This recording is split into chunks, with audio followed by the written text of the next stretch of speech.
Dan Marian a reușit să sprijine în calitatea sa de deputat și să direcționeze fonduri guvernamentale pentru Spitalul din Huș, nocturna stadionului din Vaslui, școli și grădinițe, modernizarea drumurilor, Spitalul de urgențe din Vaslui, săli de sport pentru tineri. Știu, în calitate de președinte al Consiliului Județean, am multe de făcut pentru locuitorii județului. Le voi face. Pentru asta îmi asum responsabilitatea. De 18 ani încoace, Consiliul Județean Vaslui a fost condus de aceiași oameni incompetenți și irresponsabili, iar nevoile și suferințele oamenilor au rămas aceleași. Nu v-ați săturat ca județul nostru să fie mereu ultimul și roșu de suferință? A venit vremea să facem o schimbare. Este timpul să ne asumăm responsabilitatea. Dan Marian își asumă responsabilitatea pentru ca județul nostru să prospere, pentru ca tu să o duci mai bine. Votează Partidul Național Liberal. Votează Dan Marian.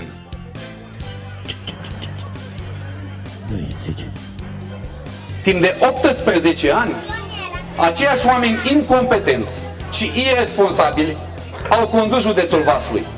Aceiași oameni de la PSD, 18 ani, au stat la conducerea județului Vaslui. Dom'le, nu se poate. În Iași, în Suceava, în Neamț, s-au mai schimbat oamenii, s-au mai schimbat partidele. Și oamenii de acolo, oamenii din Iași, din Suceava, o duc mai bine. Și au drumuri modernizate, și au aducțiuni de apă, și au locuri de muncă. În acest moment, Partidul Național Liberal are proiecte concrete și știe ce trebuie să facă pentru ca viața dumneavoastră să fie mai bună. Partidul Național Liberal vă prezintă în această campanie electorală proiectele pentru care ne asumăm responsabilitatea. Și am să vă enumăr câteva din aceste proiecte. În primul rând, trebuie să reabilităm și să modernizăm toate drumurile. Se poate face. România este membra Uniunii Europene. De acolo putem să luăm 40 de milioane de euro prin programul operațional regional pentru a moderniza și reabilita drumurile județene. Și mai avem o sursă de finanțare. Este vorba de Guvernul României, actualmente condus de PNL și care cu siguranță va aloca banii necesari pentru a putea să începem acest obiectiv important pentru toți dintre dumneavoastră.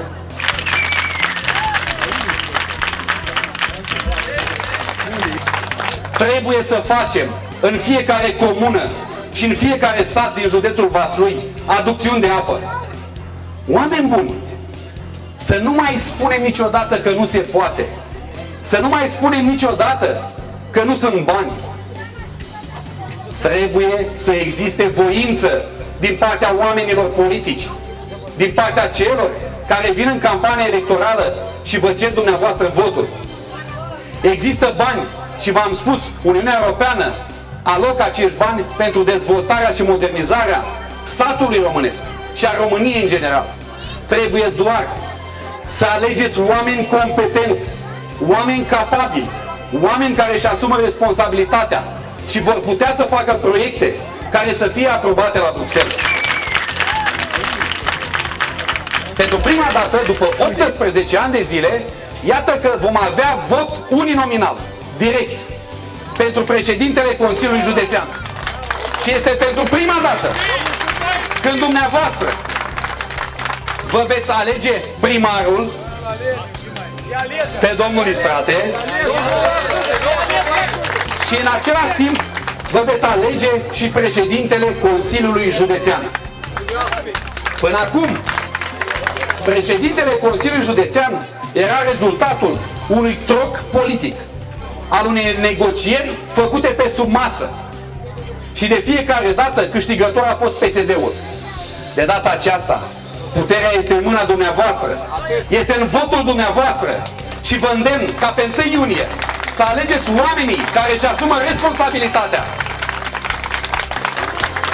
Oameni buni, în final, vreau să vă dau un detaliu tehnic despre cum se va alege pe data de 1 iunie. Veți avea un buletin de vot pe care dumneavoastră veți ștampila candidatul la funcția de primar pe care vi-l doriți. Și eu vă îndemn să-l votați la funcția de primar pe domnul Istrate.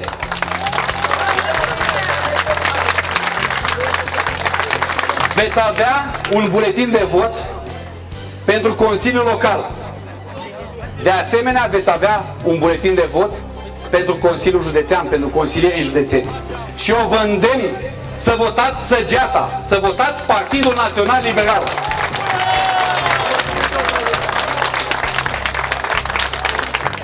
Și veți mai avea pentru prima dată în 18 ani de democrație un buletin de vot prin care îl veți alege pe viitorul președinte al Consiliului Județean Vaslui. Iar eu vă îndemn să votați omul care își asumă responsabilitatea.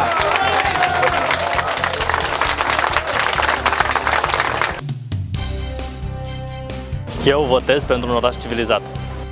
Eu votez pentru drumuri bune în satul meu.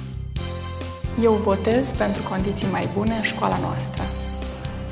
Eu votez pentru sănătatea pacienților mei. Noi votăm pentru o pensie mai bună. Știu bine ce își doresc oamenii. Problemele județului Vaslui vor fi rezolvate. Partidul Național Liberal garantează acest lucru.